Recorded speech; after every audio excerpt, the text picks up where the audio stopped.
শিক্ষা ব্যবস্থায় শেখানো হচ্ছে সুদের অঙ্ক। সুদের অঙ্ক শেখানো হলে সেখান থেকে বাচ্চারা যখন তার একটি বয়সে চলে আসবে তখন সে সুদের চিন্তা ভাবনাই করবে। পক্ষান্তরে যদি সুদের অঙ্ক না শিখিয়ে শেখানো হতো জাকাতের অঙ্ক, যেমনটি বর্তমানে আছে যে মাসে যদি 1000 টাকায় 100 টাকা সুদ আসে তাহলে বছরে কত।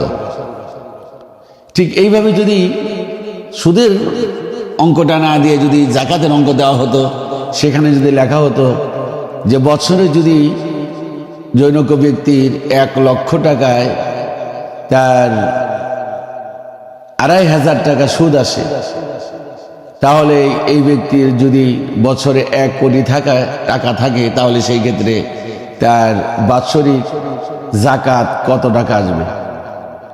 ছোট্টবেলায় একটি গল্প পড়েছিলাম যে পাঠ্য বইয়ে যদি এই ধরনের গল্প সংযোজন করা হতো বাচ্চারা উপকৃত হতো। সে গল্পটা কি? শিয়াল রাস্তার আশেপাশে গাছের আশেপাশে ডাকাডাকি করছে, ভয়ে আতঙ্কিত হয়ে একটা মোরগ গাছের মগ ডালে বসে সে ডাকতেছে। শিয়াল ডেকে বলল যে আরে মোরগ ভাই আসো, আমরা এক কাজ করি, তা হলো আমরা দুজনে বন্ধুত্ব করি। তো শিয়ালের এই কথায় মোরগ বুঝতে পারলো যে আমাকে যে ডাকতেছে নিশ্চয় দুরভিসন্ধি আছে এর মধ্যে। উনি বললেন যে না, বন্ধুত্বের সময় নাই। তো শিয়াল একটু বুদ্ধি করে বলল আসো, জোহরের নামাজের ওয়াক্ত হয়েছে, তোমাকে দেখলাম আজান দিতে, আসো আমরা নামাজ পড়ি।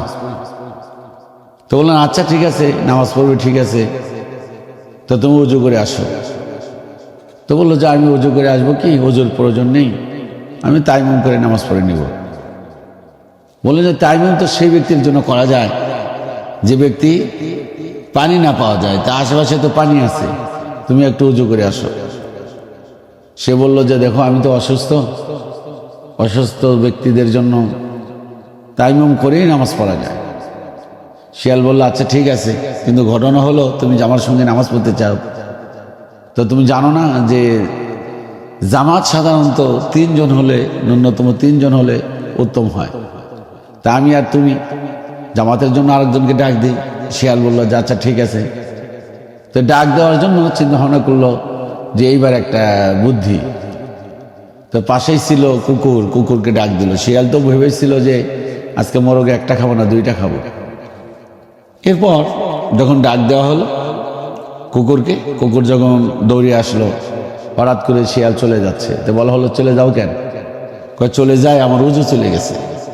যে এই ধরনের গল্প যদি সংযোজন করা হতো তাহলে কি হতো সেই ক্ষেত্রে? তাহলে আমাদের বাচ্চাগুলো উপকৃত হতো, এখান থেকে অনেক কিছু জানতে পারলো। একটা আমরা জানতে পারলো যে তাইমুম তখন সরে যায়, শেষ হয়ে যায় যখন পানি পাওয়া যায়। তাইমুম তখন করা যায় যখন অসুস্থ ব্যক্তি তাইমুম করা যায়। এটাও জানা গেল যে জামাতের সঙ্গে নামাজ পড়তে হলে ন্যূনতম 3 জন হলে উত্তম হয়। এই গল্পের মাধ্যমে যে শিক্ষা এবং বাচ্চাদেরকে একটু সুচতুর বানানো, এই গল্পগুলো এখন নেই।